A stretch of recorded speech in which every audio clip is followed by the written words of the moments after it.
No episódio de hoje, iremos analisar a visão da economista Laura Carvalho sobre a economia brasileira. Um episódio com a participação de Paulo Fux e Júlio Santos.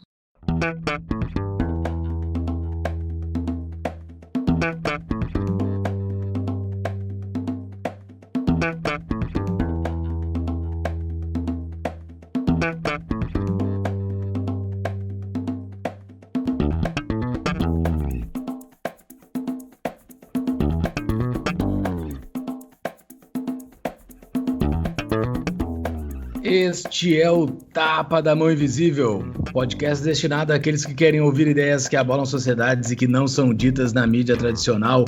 Bem-vindo, Paulo Fux. E aí, Júlio, tudo certo? Tudo beleza, cara? Tudo certinho? Como é que tá o clima aí em Brasília, a capital do mal?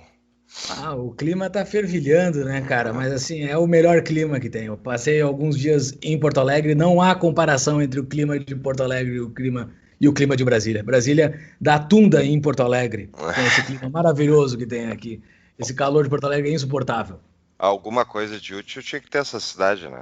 Com certeza, cara. Com certeza. Essa cidade, ela tem... Se um dia vocês vierem destruir ela aqui, me avisem antes, tá? Eu dou uma saidinha no momento da destruição, mas eu volto depois pra cá. Que clima maravilhoso. Legal que tu já te inclui junto com os burocratas de Brasília que vão embora, né? Porque tu não vai estar aí pra destruir junto. Não avisem eles. Não avisem eles, avisem só a mim. Buenas. Buenas, vamos hoje a um tópico maravilhoso. O tópico de hoje vai ser um tema que há bastante tempo a gente está tentando fazer, que a gente gostaria de fazer, que é pegar um economista, esses teus amigos aí, né Fux? Pegar um economista maravilhoso que a mídia adora e e destrinchar alguma análise deste colunista, né? E primeiramente eu acho que é a pessoa que é a suprassumo de Globo News e Folha e Estadão, que eles adoram, pegar a Laurinha Carvalho, né, cara? Laura Carvalho, a economista que no auge da sua carreira fez o plano econômico da candidatura do Guilherme Boulos. Ela é o suprassumo, né, cara? Ela é o que tem de bom na economia brasileira. Tu adora ela, né? Eu adoro. Eu gosto, César. Não, mas eu vou te dizer o seguinte. A Laura, enfim, eu não concordo em boa parte das opiniões dela, mas eu não acho ela nem de perto dos piores economistas do Brasil. Os piores eu botaria aí o Beluso, né, o Bresser Pereira, esses caras aí, eu acho que até por causa do passado deles no governo fazendo atrocidades, né, conosco, né? Então, e tem o pai de todos eles, que daí não é nem tanto por questão ideológica, né, até porque ele dá opinião para tudo que é lado, mas é o cara que esteve associado a todos os governos brasileiros historicamente, que se chama o senhor Delfim Neto, né? Bárbaro. Ele é signatário do AI-5, cara. Ele é o único signatário vivo do AI-5. Impressionante, cara.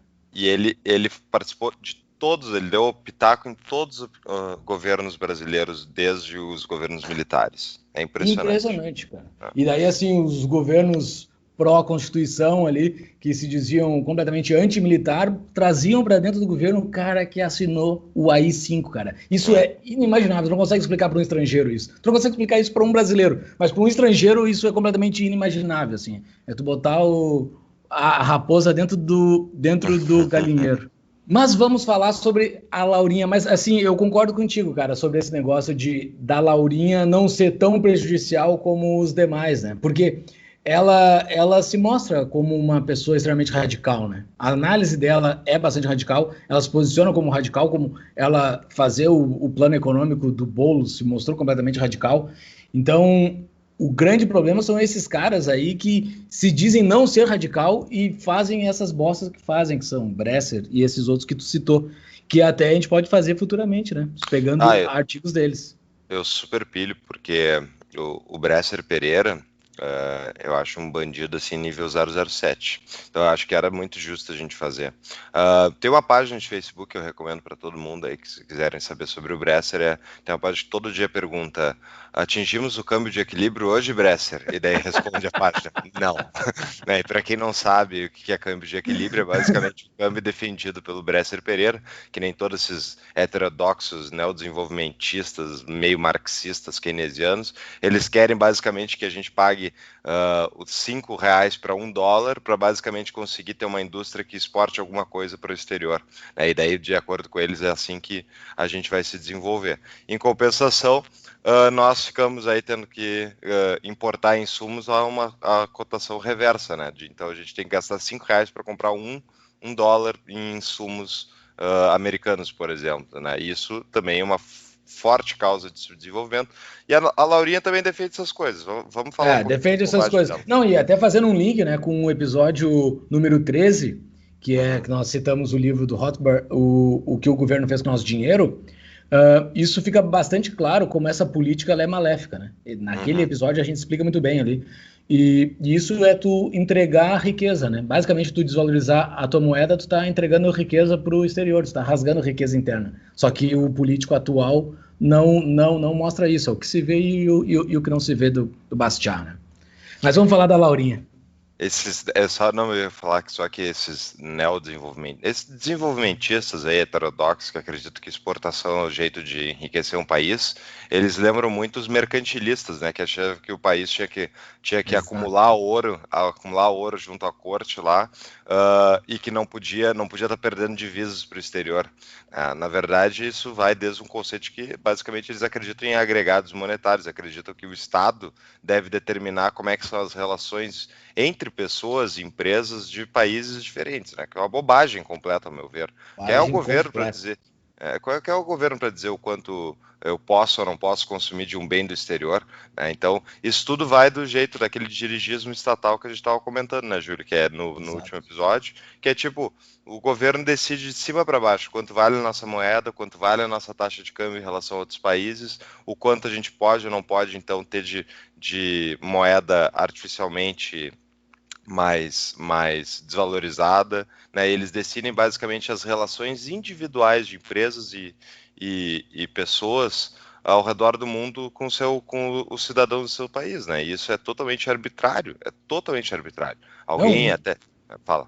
isso é tão maléfico, cara. Isso é tão maléfico que assim, ó, o que o produtor interno quer? Eu quero baixar o meu preço para poder vender melhor no comércio exterior. Mas a troco do quê? A troco de todo o resto da população do meu país. É basicamente isso, cara. Porque o que um cara quer? Um cara que é produtor de algo, eu quero vender. Como é que eu vendo mais fácil? Baixando o meu preço. Mas eu não estou baixando o meu preço, eu estou fazendo com que toda a moeda do meu país perca valor para que eu ganhe. Cara, isso é muito maléfico, muito maléfico.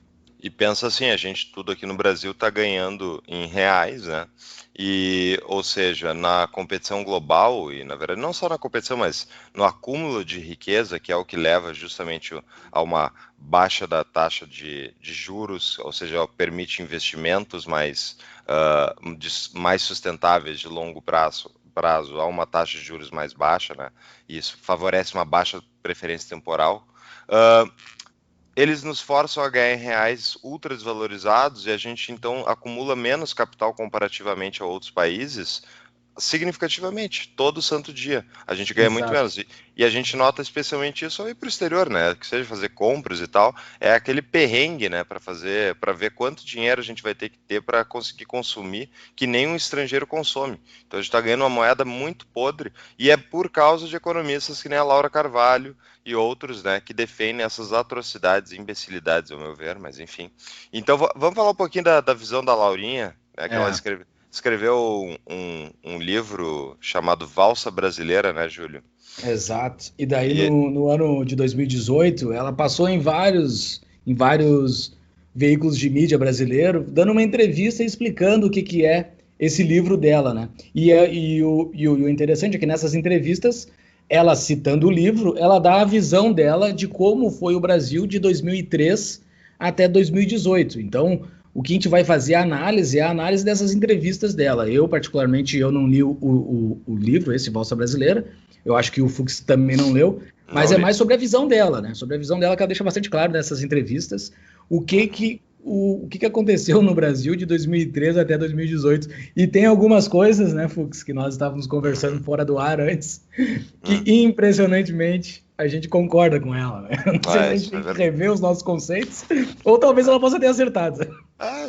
Um relógio quebrado tá certo 2 vezes ao dia, né, Júlio? Então, pode acontecer.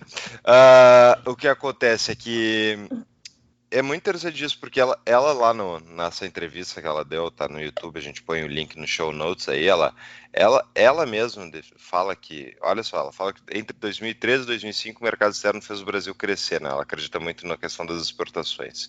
E ela acha que de 2006 a 2010 o boom do Brasil foi baseado em 3 pilares: investimento público em infraestrutura, acesso ao crédito, daí, entre aspas, né, popularização com novas ferramentas, né, fecha aspas, e distribuição de renda. Quando, na verdade, o que deu o boom para a possibilidade de boom para a economia brasileira a partir de 2003 foi justamente a ortodoxia econômica, que é basicamente são os economistas que acreditam que o governo não pode gastar mais do que arrecada, né? Que a matemática do governo tem que ser igual à matemática privada, né? Não tem como tu basicamente estar operando Vou fazer um parênteses, deixar bem claro aí quais são as diferenças entre os heterodoxos e os ortodoxos na economia, Júlio. Muito bom fazer esse parênteses.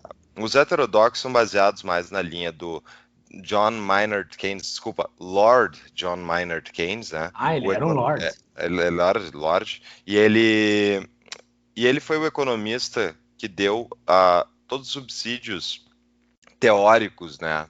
Ao meu ver falaciosos, mas teóricos, para os políticos poderem intervir na economia a seu bel prazer, né? Ele deu todo o aparato técnico para justificar que o Estado tem que intervir na economia e que, portanto, sem o Estado intervir na economia, as coisas não funcionam do jeito que deveriam ser. Então, seguindo resumidamente, os heterodoxos acreditam em muitas das políticas que o Keynes e até um pouco do Marx defendiam, mas mais o Keynes nesse caso, que falava o quê? Que quando a economia acontece o ciclo econômico, né?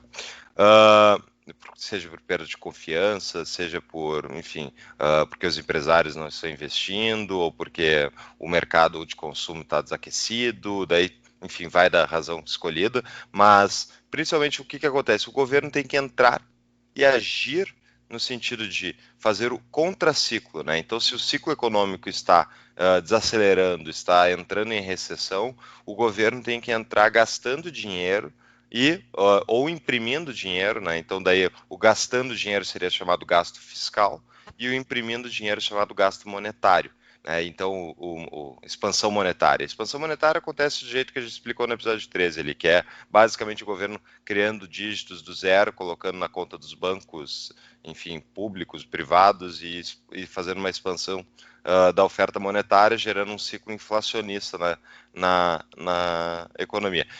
Já os gastos fiscais gastar em obra, enfim, gasto PAC, coisas do tipo, tá? Que foi aplicado no Brasil, inclusive, a partir de 2009 e deu no que deu. Bom, os ortodoxos, vai na linha mais dos liberais de Chicago, né, ou a própria escola austríaca, acredito que o governo não... O que gera o ciclo econômico, né, especialmente no caso dos austríacos, que é a visão que eu concordo particularmente. O que gera o ciclo econômico é basicamente a manipulação da taxa de juros artificialmente pelo Banco Central dos países, ou seja, quando eles tocam a taxa de juros lá embaixo, artificialmente para justamente favorecer, para fazer um movimento contracíclico, né?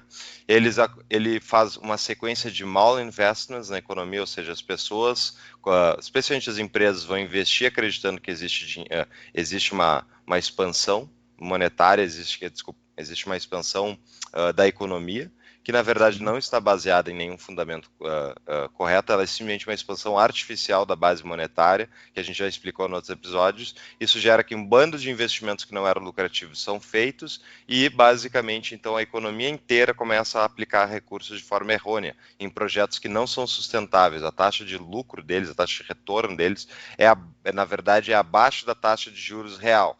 E quando acaba o boom artificial de expansão monetária, que ele não consegue ser sustentado no longo prazo, a taxa de juros volta a subir, todos os investimentos que foram feitos de forma errada se mostram errados e acaba o boom, quebra todo mundo, só que e a situação termina pior do que estava. E daí, bom, Paulo, mas espera aí, mas tu falou que foi justamente a baixa taxa de juros que provocou isso, tá? Mas e por que tocaram a taxa de juros lá embaixo? Porque eles fazem isso repetidamente. Todo ciclo econômico é a mesma coisa. Então, globalmente, se a gente pegar os últimos casos, 2001 e 2008, que a gente já falou também no podcast. Então, basicamente, nos dois casos, a economia americana, enfim, taxas de juros artificialmente tocadas lá próximas de zero, e isso gerou um bando de malinvestments que agora a gente está prestes a sentir os efeitos de novo. Então os ortodoxos basicamente dizem assim, o negócio é o seguinte, o problema não foi causado pelo mercado, foi causado pelo governo. O governo está gastando mais que arrecada, ele está gerando uma crise de confiança, ele está gerando déficits em conta corrente, ele está basicamente torrando dinheiro da economia. E então o que tem que se fazer é diminuir, cortar, privatizar, tornar o governo mais enxuto. Isso vai permitir que ele pare de drenar recursos produtivos da economia e vai fazer com que a economia, então, sobrando mais dinheiro, né, para a economia produtiva, que é a economia privada, isso vai favorecer novamente que as pessoas fiquem o dinheiro no bolso, favorecer que elas consumam ou invistam ou poupem mesmo, tá? Enfim, esse é o resumo da ópera, né? Então, a grande pergunta para os economistas heterodoxos, Júlio, que é aqui para a Laura e para todos os outros, é bem simples. De onde é que sai o dinheiro do investimento contracíclico deles? De onde é que sai? Tem uma piada famosa, né? Mas ela não está preocupada com isso, né? Eu sei que é uma pergunta importantíssima para responder o mundo real, mas, mas na cabeça da Laura, isso não é importante. Ela tá nem aí para isso, tá nem aí para essa tua pergunta. Se um dia esse podcast chegar no ouvido dela, ela vai cagar para essa tua pergunta, porque ela tá nem aí. O dinheiro vai ser impresso, o dinheiro vai vir do nada. Para eles, o dinheiro vem do nada. Exatamente. Então, assim, esse tem um meme famoso na internet que é basicamente uma régua, né? Uma régua elétrica de ligar na tomada, e basicamente a visão dos keynesianos para botar de novo capital na economia é pegar a ponteira da régua que iria na energia e ligar na própria régua, né? Então, basicamente, gerando mais. Então é isso. Ou vai ser impresso dinheiro, que daí gera inflação, que daí é a expansão monetária, e no gasto fiscal, se vai sair da onde? Onde é que vai vir o dinheiro para o gasto fiscal do governo se não está vindo da impressora do Banco Central? Está vindo da onde? Tributos. Está vindo tributos, ou seja, tu está drenando uma economia que já está machucada, já está sofrendo por um ciclo econômico, tu drena mais recursos da economia produtiva e põe nesse ente maravilhosamente eficiente que a gente conhece, que é o Estado, né, Júlio? Que entrega tudo que a gente quer sempre, né? Então vai dar certo. Como nós explicamos no episódio 13, que o governo só pode se alimentar de duas formas, né? Antigamente ele só se alimentava de tributos. Sim, tá, de dívida, exato. Ele pode se alimentar de tributos, que era a forma como ele se alimentava antigamente. Ele pede dinheiro emprestado, que é o tributo futuro. Ele se compromete com o tributo futuro de pagar essa dívida, ou então imprimindo dinheiro e gerando alguma inflação, que é a forma moderna de tributação. Porém, isso é muito interessante de ver os três pilares que tu citou aí, muito, muito, muito bem citado.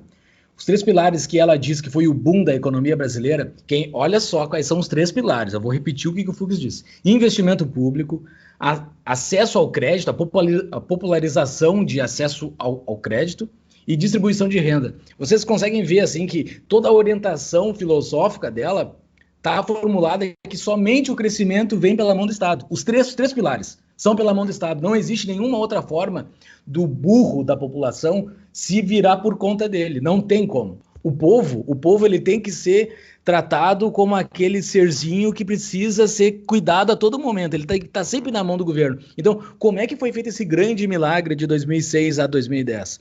Pelo governo. O governo quis investir. O governo quis dar acesso ao crédito para popularizar o crédito. E o governo quis distribuir renda. Esses 3 pontos nós já batemos bastante. Nós já batemos bastante em outros episódios. A gente vai bater um pouco aqui.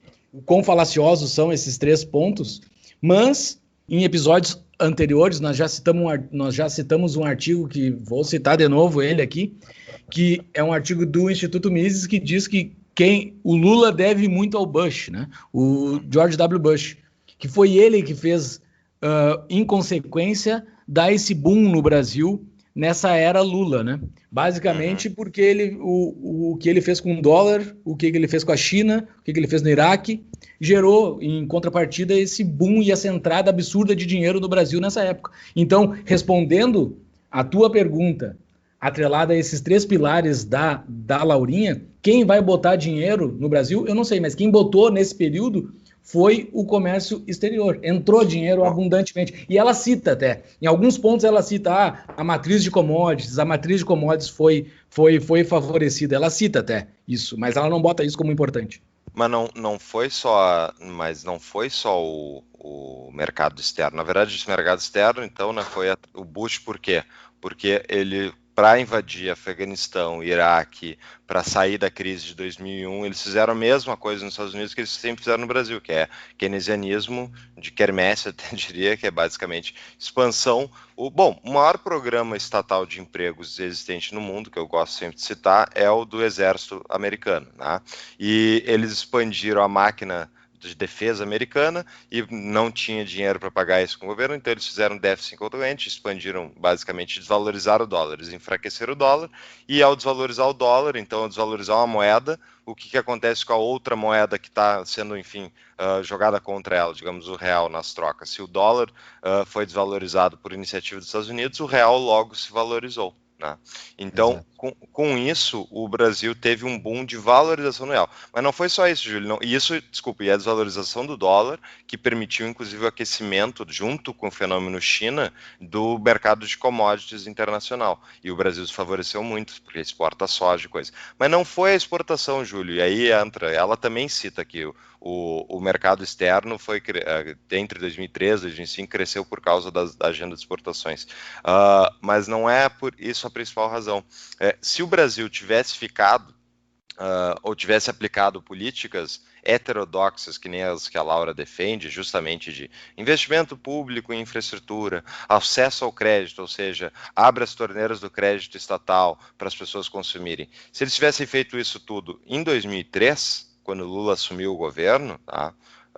O Brasil já estaria sofrendo o que está sofrendo hoje, teria sofrido lá atrás, e não teria tido nada positivo. No início do primeiro governo Lula, a tríade ali, né, então o Murilo Portugal, Afonso Bevilacqua e o Antônio Palocci, principalmente, né, que assumiram o Ministério da Fazenda, e depois no Banco Central, Henrique Meirelles, Alexandre Schwartzman e Ilan Goldfram, já não sei como é que se fala, que é o ex-atual presidente do Banco Central, né, foi o último antes do novo, né, eles fizeram um receituário austero na economia brasileira. Eles tocaram a taxa de juros, porque o Brasil, quando Lula assumiu, ainda mais por causa do histórico do PT, houve basicamente uma disparada do câmbio. Então, a inflação no ano, devido justamente à puxada do câmbio, ela fechou o ano de 2002 em 12,5%, né? E assumindo o Lula, todo mundo estava com medo que ele fosse aplicar, fosse o seu Lula antigo, e não o Lula que tinha escrito aquela carta aberta ao povo brasileiro, né, que inclusive foi escrito boa parte pelo Palocci e pelo José Dirceu.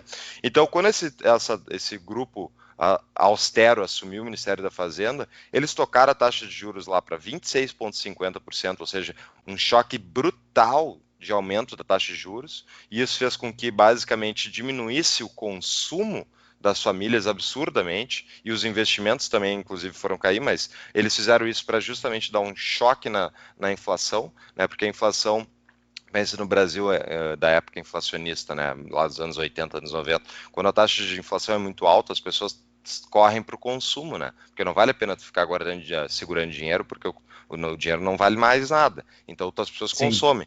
E isso gera um boom, gera um crescimento temporário da economia, só que isso não é sustentável, porque é baseado em consumo, não é baseado em investimento. Então eles tocaram essa taxa de juros lá para cima, aumentaram o superávit primário, que era basicamente a necessidade então do governo de fazer poupança, de não gastar mais do que arrecada, eles aumentaram para 4,3% do PIB, né?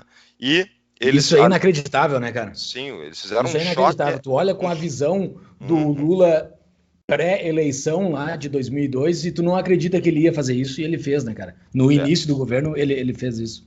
E a genialidade foi que somente, eu sempre falo, né, que quem faz reformas liberalizantes, digamos, ou mais liberais, enfim, faz mais ortodoxia, geralmente são os governos de esquerda, porque são eles que põem fogo na rua quando o governo de direita tenta fazer, entendeu? Então, eu vou dar um Sim. exemplo. Na Nova Zelândia, quem fez as reformas liberalizantes foram justamente os equivalentes aos trabalhistas, enfim, foi a esquerda social-democrata da Nova Zelândia que fez, por exemplo. Né? É raro tu ter uma Thatcher da vida que é da direita e consegue fazer. Por quê? Porque os sindicatos são controlados pela esquerda. E o Lula, né, sempre fazendo enfim, controlando muito bem as partes da esquerda, a CUT não foi para a rua. Não foi botar fogo em pneu no meio da rua quando eles deram esse choque. Sim. E inclusive o desemprego com esse choque foi para 13%. 13, o que a gente vivencia hoje. Só que as pessoas não lembram isso. Foi para 13%. E durou 13% em julho de 2003, e daí ele foi para basicamente final de 2003, ele já começou a cair para 12% de novo, e depois foi caindo gradualmente. Mas por quê? Por que o taxa de desemprego aumentou tanto?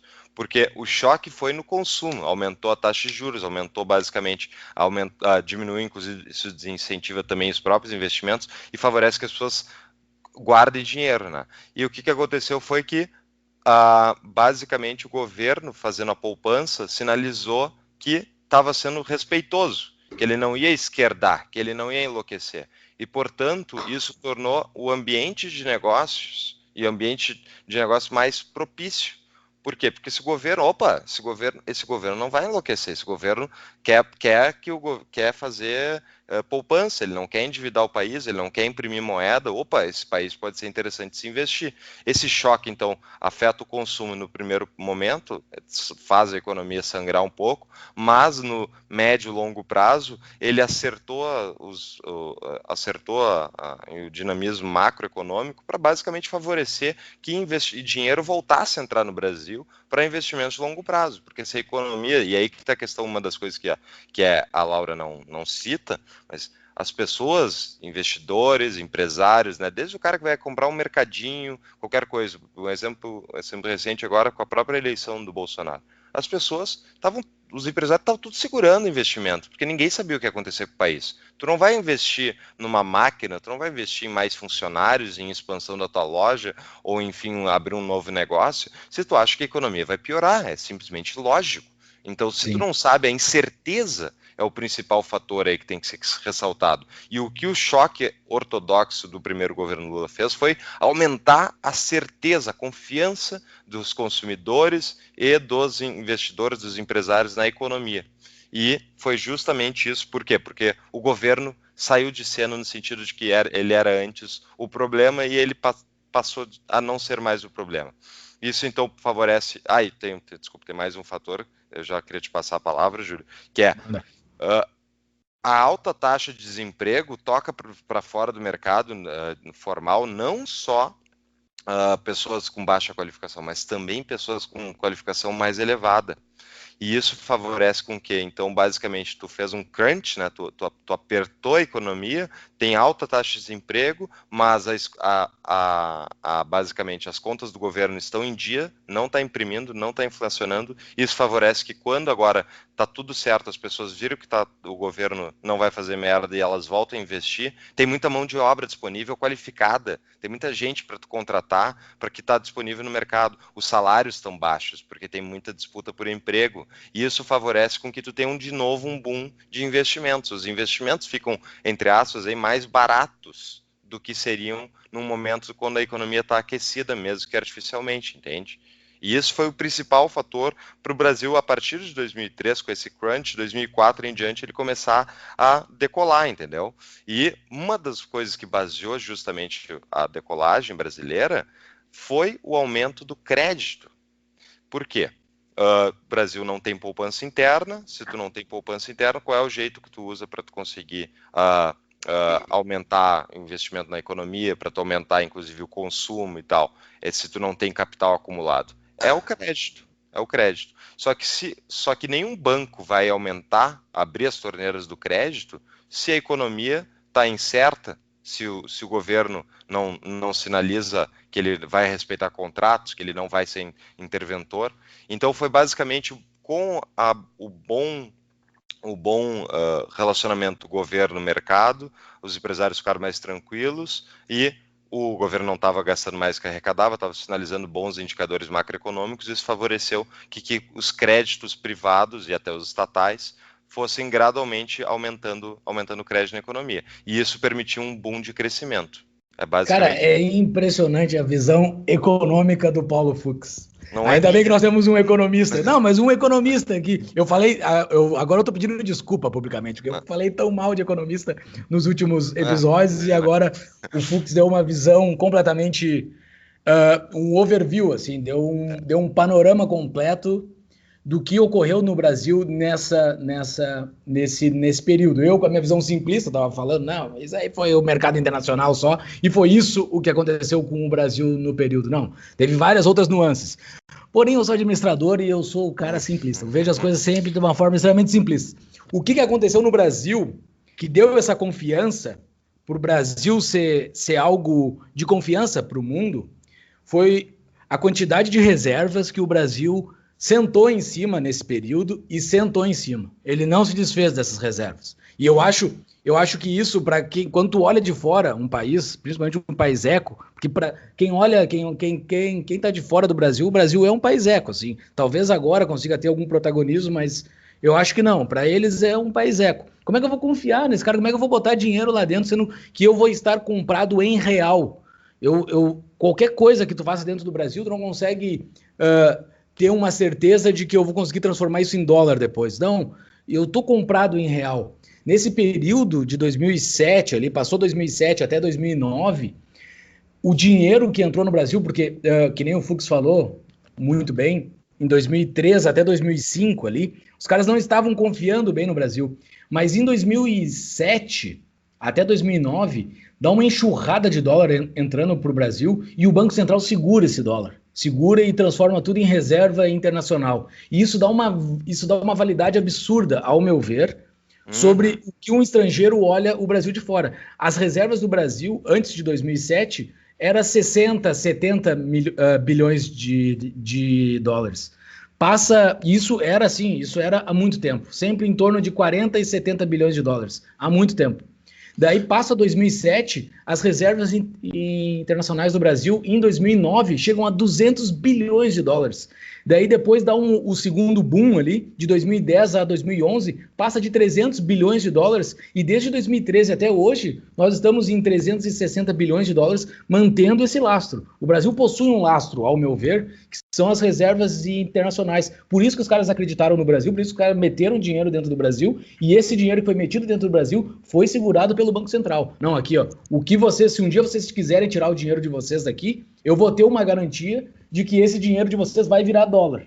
Basicamente isso. Ao meu ver, isso deu muita confiança para o investidor estrangeiro poder botar dinheiro dentro do Brasil, que foi nesse período de boom, e estava sobrando dinheiro fora, o Bush tinha gerado o dólar a dar com pau, então tinha dinheiro para se botar dentro do Brasil, o Brasil aproveitou isso aí e segurou esse dinheiro, ele não queimou essas reservas. E até então tem que guardar essas reservas.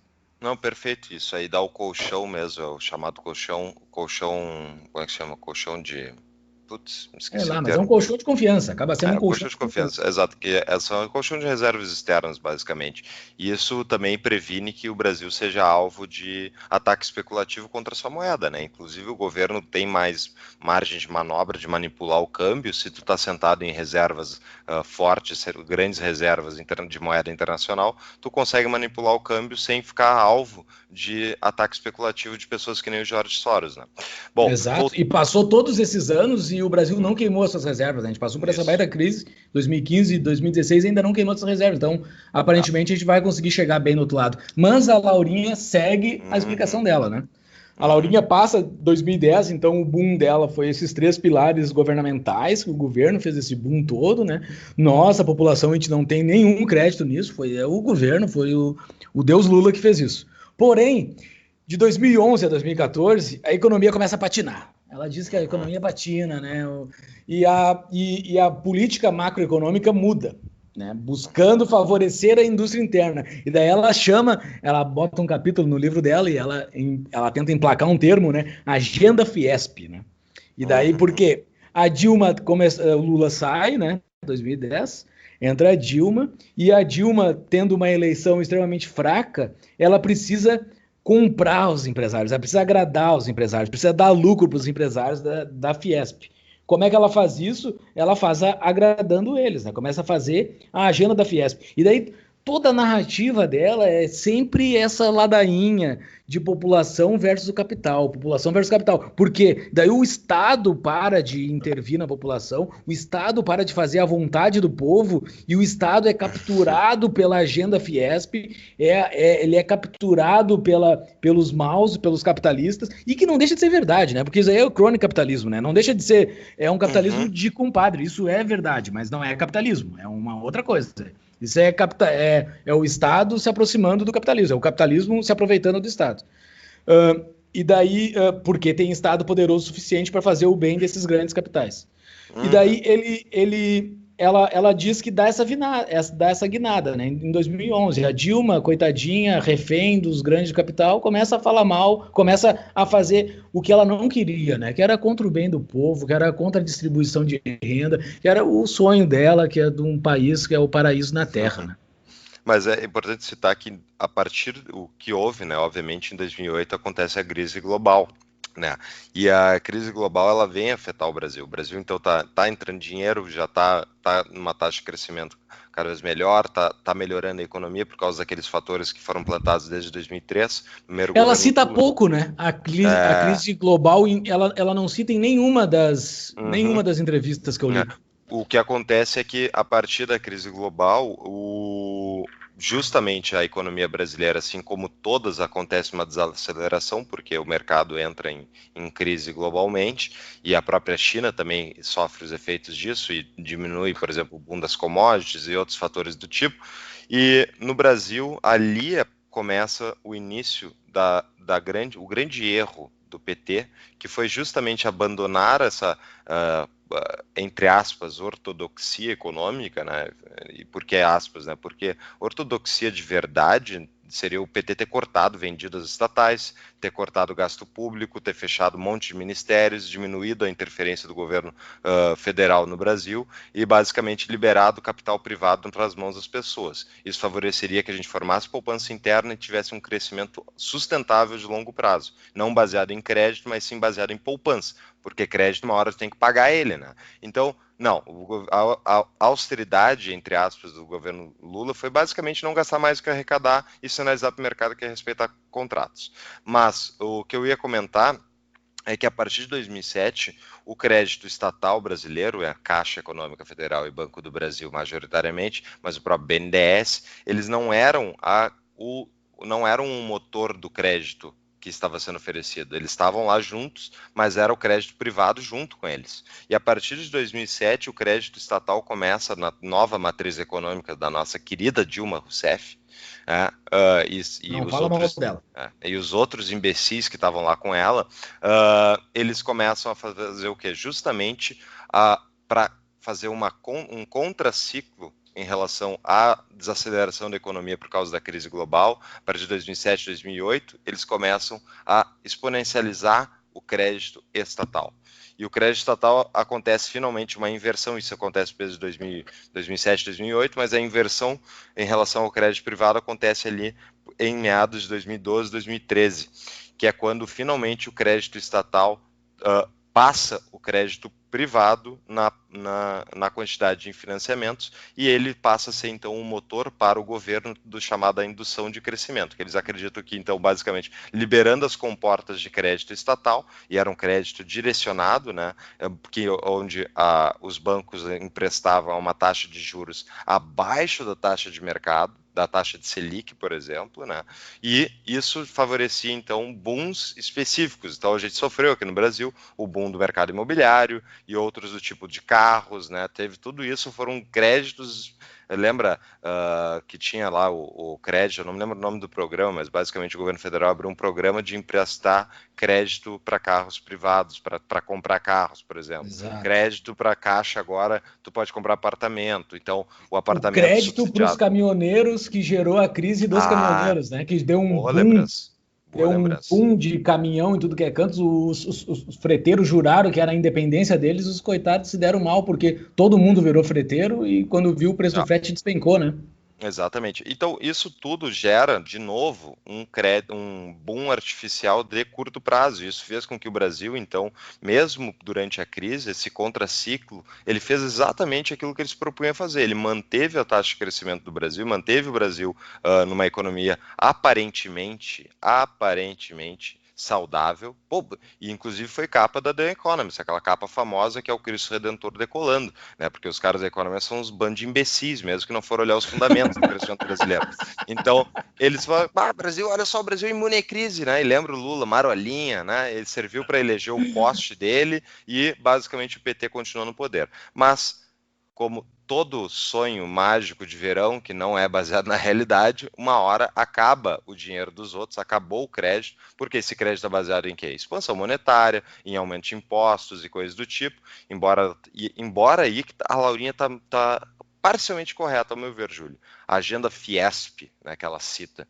Eu Não, tá concordo. certo. Concordo, é um absurdo, o que houve de, basicamente, de conchavos, né, é ali que começa a era BNDES a dar com rodo, né, então o BNDES emprestando dinheiro para os campeões nacionais, então vejam só, o governo brasileiro escolhe quem são os grandes empresários que vão ser favorecidos por dinheiro abundante, abaixo da taxa de mercado, e isso vai ser eles que vão investir e produzir nessa economia. Então, Só teve duas pessoas no mundo que ficaram bilionárias com o PowerPoint, né? O Bill Gates e o Eike Batista, né? O Eike Batista ficou bilionário com o PowerPoint. Ele não tirou um barril de petróleo lá de baixo, cara. E o cara fez uma petrolífica que virou bilionário.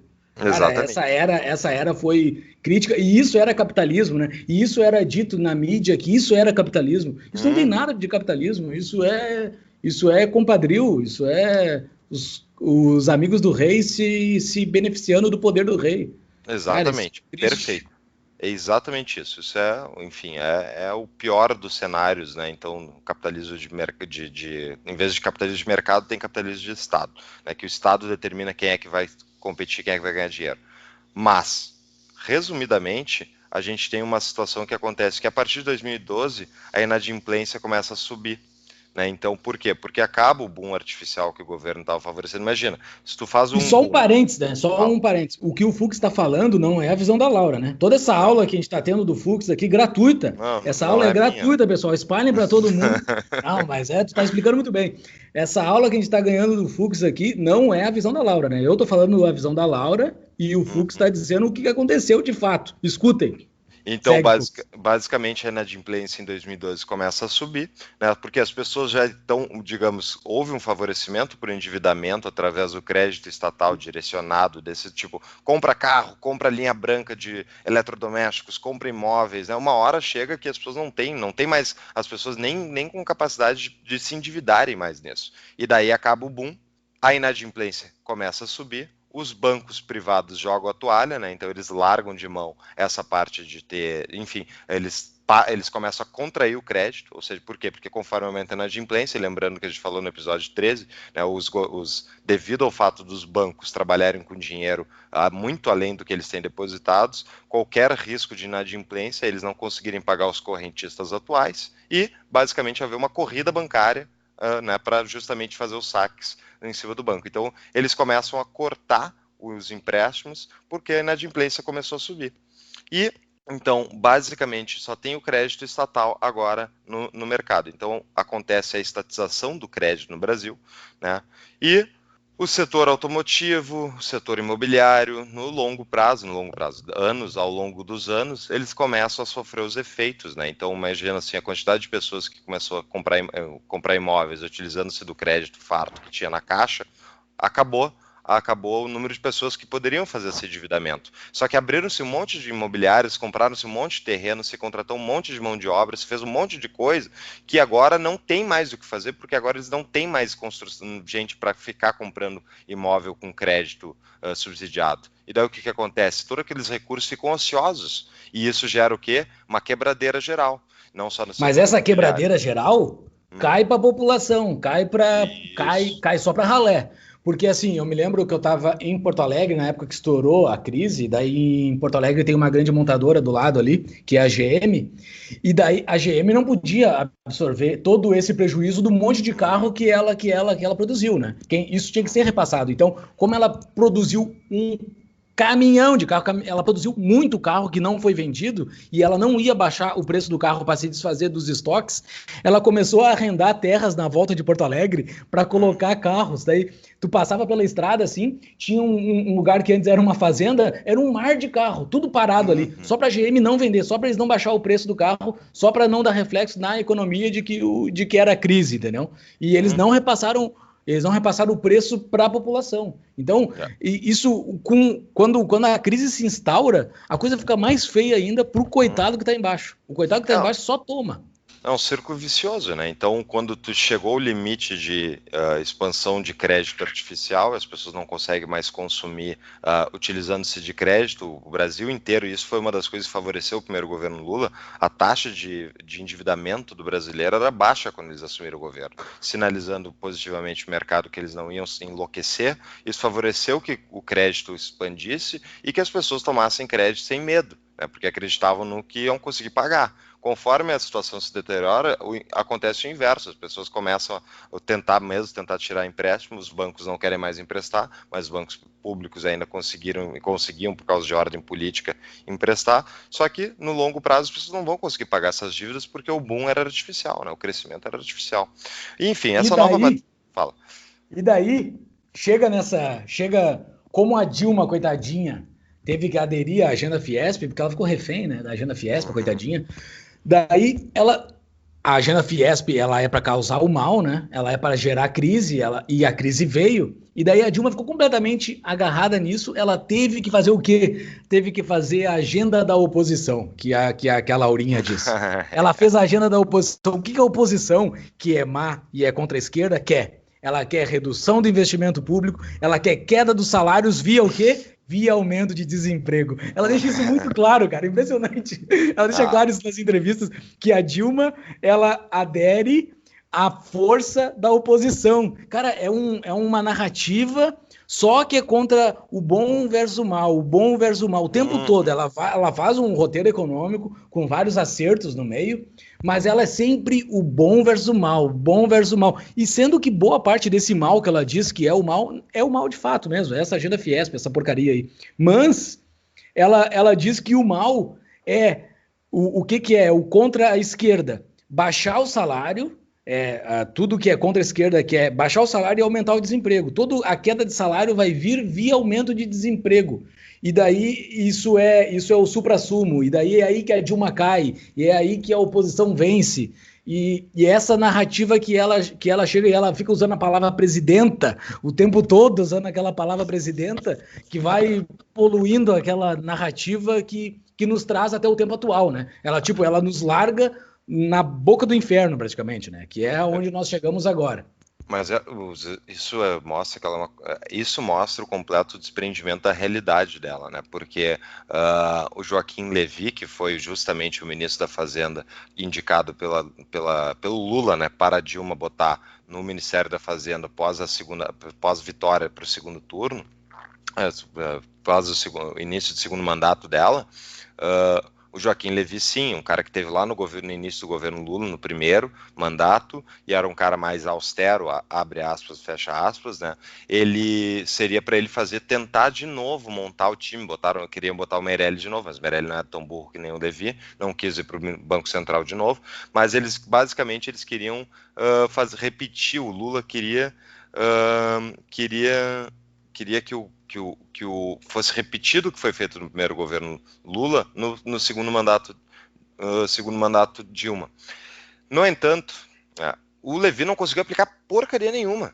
Não foi feito nada de austeridade. Então, a agenda da oposição não aconteceu, porque não conseguiu se fazer superávit primário, ou seja, que o governo não conseguiu que o governo basicamente economizasse dinheiro. Por quê? Porque a bomba demográfica justamente da Previdência já estava afetando, já estava com déficits cada vez mais crescentes, e eles não tinham reformado a Previdência, não fizeram reforma tributária, não fizeram reforma trabalhista, não fizeram nada disso, porque não era a agenda do PT, e basicamente o Brasil então chegou ao final no início do segundo mandato da Dilma, com endividamento elevado, desemprego crescendo, investimentos em baixa, né, e um setor externo que não estava muito favorável, né, o dólar estava inclusive valorizando, e isso tudo fez com que a solução seria o quê? Seria o Levy mesmo, enfim, ter poder mesmo para cortar, privatizar, fechar, e tudo que o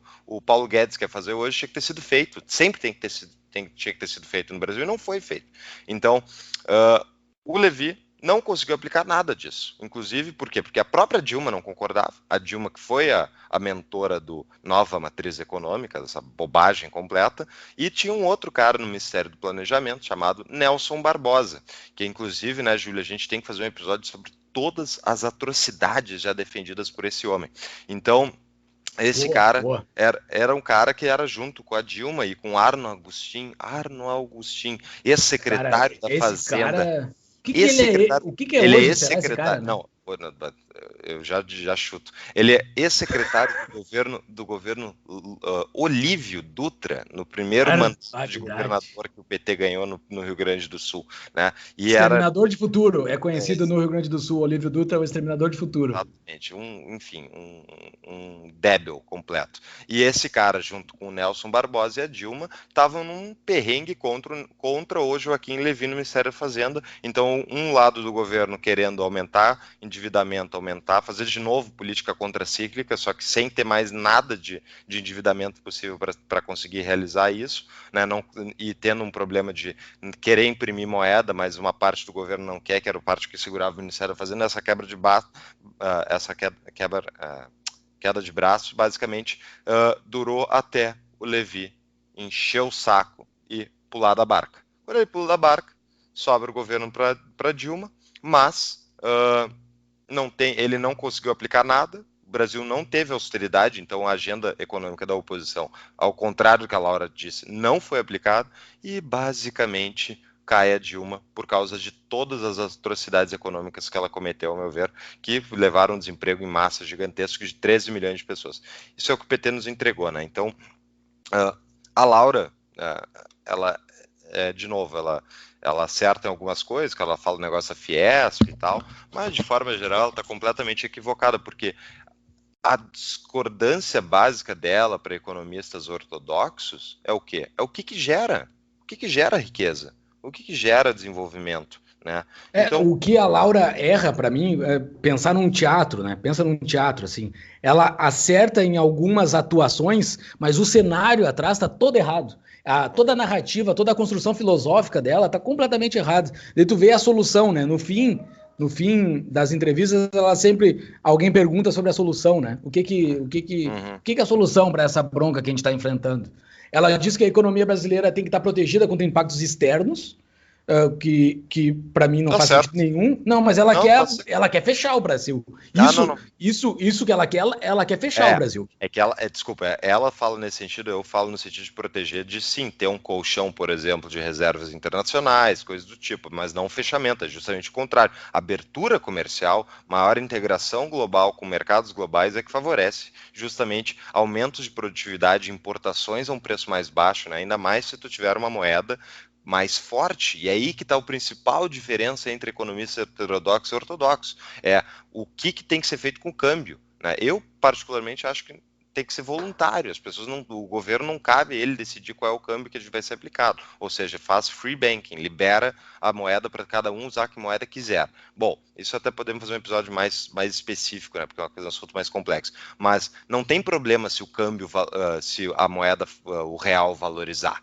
Não tem problema, porque o mesmo empresário que vai ganhar na exportação por uma moeda desvalorizada, ou seja, quando a moeda, o Brasil está 5 para 1, ou seja, R$ 5 para $1, isso favorece nós, que desvaloriza os nossos fatores de produção, favorece que a gente exporte de maneira mais barata, né? E a China mesmo favoreceu muito disso nos últimos 30 anos, né? Ela fez um câmbio mega desvalorizado. Enquanto quem tem um câmbio valorizado vai sofrer de não conseguir exportar a um preço artificialmente mais baixo. No entanto, o mesmo cara que exporta é o cara que importa uma máquina do Japão, que vai ser a máquina que vai construir as máquinas dele, entendeu? Que vai E a construir as peças matéria-prima, dele. cara, A matéria-prima. Entendeu? Tudo isso não é, a economia não é de um lado só, não é só exportação, senão seria mercantilismo de novo. A economia mas é o integrada. principal da importação, o pobre vai poder comprar um tênis importado baratíssimo, cara, de qualidade.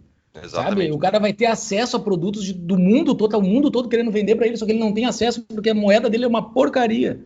Exatamente. E o fato de ele estar ganhando uma moeda mais valorizada favorece o quê? Favorece que ele tenha mais poder de compra, pomba. É a coisa mais Exato. óbvia do mundo.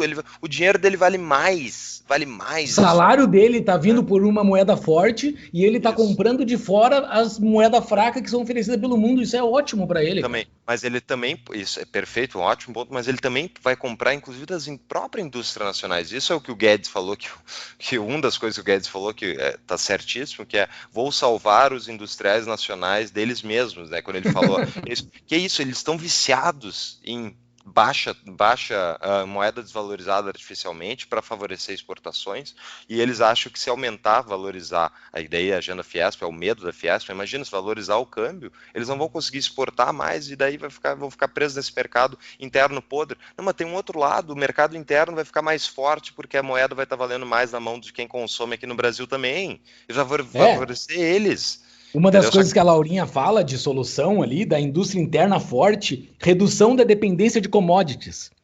Ela Uhum. fala, é um dirigismo absurdo, cara. É um dirigismo absurdo. Se eu quero produzir qualquer coisa, eu que compro a minha matéria-prima da onde que for, cara. Quem é ela? Quem é ela ou quem ela Uhum. estiver influenciando, que vai me dizer da onde que eu vou comprar a matéria-prima da minha indústria? Eu compro de onde eu quiser, cara. Não, mas na cabeça dela tem que ser produtores nacionais, com commodities nacionais.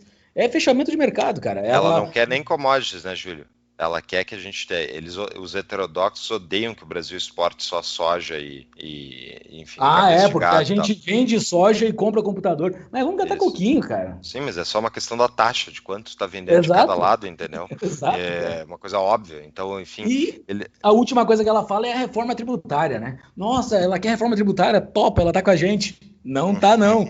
Ela quer, ela quer tributar todo mundo, cara. A reforma tributária dela é tributar os mais ricos. Só que, de acordo com o PT, rico é quem ganha mais de R$ 800 por mês. Então ela quer tributar todo mundo, cara. Não, É, não. no início do discurso, quando essa gente começa a falar que eles querem tributar o mais rico, parece, não, ela só vai tributar o bilionário, só vai tributar o milionário. Bem capaz, cara. Isso aí, com o tempo, isso vai pegar toda a população. Só não vai pegar quem tá ganhando Bolsa Família. Porque o resto Não. vai acabar pegando todo mundo, cara.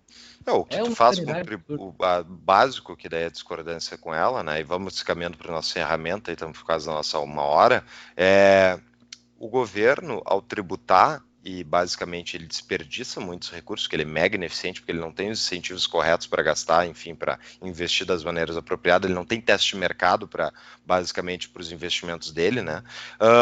O que acontece principalmente é que se tira através da tributação, seja inflação, endividamento futuro ou tributação direta, se tira recursos produtivos da sociedade produtiva e se entrega para um ente mega ineficiente. E ele desperdiça esses recursos, logo tu está perdendo capital. Então, aumentar a tributação, seja para os mais ricos ou para os mais pobres, tanto faz, não vai ter efeitos diferentes, mas aumentar a tributação para os mais ricos vai afetar toda a cadeia produtiva, porque vai diminuir a quantidade de capital produtivo acumulado junto à economia produtiva. Vai forçar um aumento de taxa de juros, vai encarecer o custo do capital, e isso vai favorecer o quê?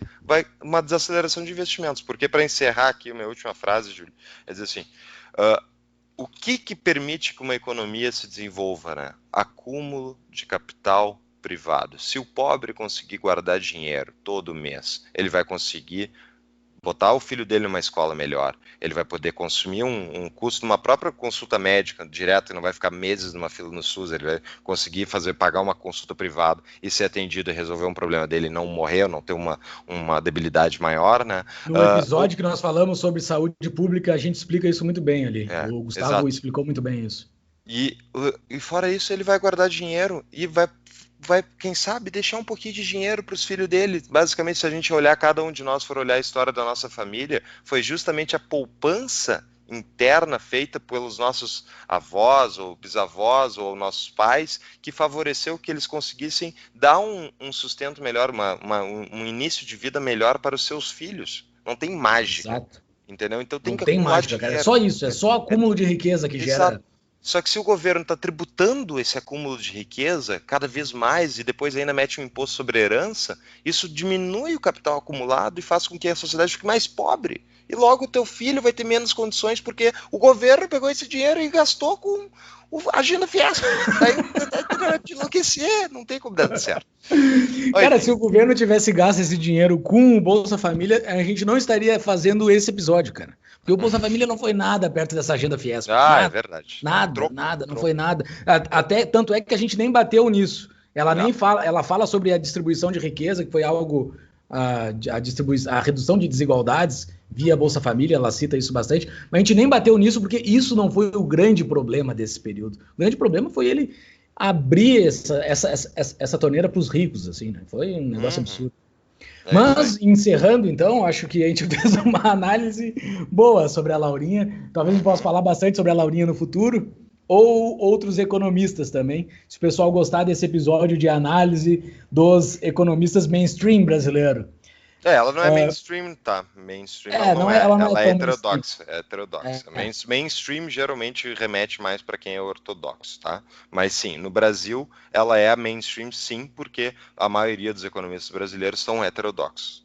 Eu coloquei ela como mainstream porque ela é entrevistada pelos grandes veículos de mídia brasileiro como se ela fosse uma pessoa ponderada.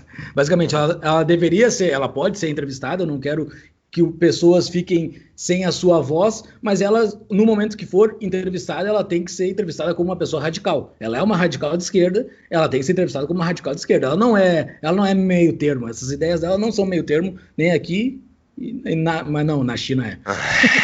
Não, mas ela foi, imagina... Como é que vai ser moderado alguém que vai ser a economista-chefe do Guilherme Boulos? Sem chance. Piada, né? Por isso que eu acho que ela é mainstream. Ela é considerada mainstream, ela é considerada padrão. Ela não é padrão, cara. Não é padrão, ela é extremista. A gente podia ter feito esse episódio em 5 minutos, começando assim. Laura Carvalho, economista do Guilherme Boulos. Pronto, acabou. Próximo episódio. Não tem por que ouvi-la. Mas a grande mídia escuta bastante ela e é interessante a gente falar sobre ela. Sobre a nossa dica de livro... Doutor, meu amigo Paulo Fux, o que nós temos? Eu tenho um livro que eu acho excelente para entender o pensamento brasileiro, não tem muito a ver com a Laura diretamente, mas tem a ver com o panorama dito pela Laura, né? Que é o livro do Bruno Garchagen, Para de Acreditar nos Governos, Por que os Brasileiros Confiam Tanto nos Políticos e Amam o Estado. Porque tudo que a Laura bota, tudo que é o panorama da Laura, foi o Estado que fez, né? Tudo que ela diz de bom que ocorreu no Brasil foi o Estado. E nas entrevistas perguntam para ela se a economia tem que ter a mão do Estado, ela sempre deixa muito claro, não, o Estado que comanda a economia. O setor privado não comanda a economia. Ela deixa isso sempre muito claro. Então, assim, esse livro do Bruno Garchagen é muito bom porque ele diz por que os brasileiros amam tanto o Estado, né? Por que esse overview, por que esse cenário Por que esse cenário que a Laura diz, ele é tão padrão? Por que as pessoas acham isso normal? Não é algo como radical de esquerda? Porque as pessoas amam o Estado, e o Bruno Garchagen explica muito bem nesse livro. Perfeito, ótima dica. E eu tô só para o pessoal então consultar, vai estar no nosso show notes aí os artigos que eu utilizei para embasar os dados todos que eu comentei, vão estar tudo no nosso show notes, que vai estar lá no nosso tapadamãoinvisível.com.br, na parte episódios, só clicar então episódio 14, vai estar lá os show notes. E também vai estar lá as 3 entrevistas e a entrevista de YouTube da Laurinha sobre o livro dela, Valsa Brasileira, né, Júlio? Isso mesmo, Laurinha, se um dia esse episódio chegar em ti, nós somos teus admiradores, a gente lê bastante o que tu produz. E assim, e antes que alguém, enfim, critique, por que eu falo Laurinha, tá? Por causa tem um grupo de Facebook, chama Inflacionistas, que ela é tópico direto, sempre que ela dá uma declaração, eles pegam e, o que a Laurinha disse, né? E não é porque ela é mulher, é basicamente porque ela é uma querida, mas é tão ignorante. Não, ela é uma querida, eu imagino, assim, pelo que eu vi nas entrevistas dela de vídeo, ela parece ser uma pessoa bem simpática, assim. Exatamente, dá uma simpatia, mas né, em termos de economia não é o jogo dela, tá? Exato, eu sou simpático, mas eu não dou dicas de saúde. Muito bueno. Tá bom. Então o nosso recado final, acesse nossas redes sociais, Instagram, Facebook, Twitter, para ficar sabendo sobre a divulgação de novos episódios. Toda semana, todo final de semana nós estamos largando novos episódios. No Spotify, SoundCloud e iTunes, Tapa da Mão Invisível, é só nos procurar lá. E o site, como o Fux acabou de falar, tapadamãoinvisível.com.br, tá lá os episódios e os show notes de todos os nossos episódios. Muito obrigado, pessoal. Muito obrigado, Paulo Fux. Vamos Forte abraço. em frente. Abraço.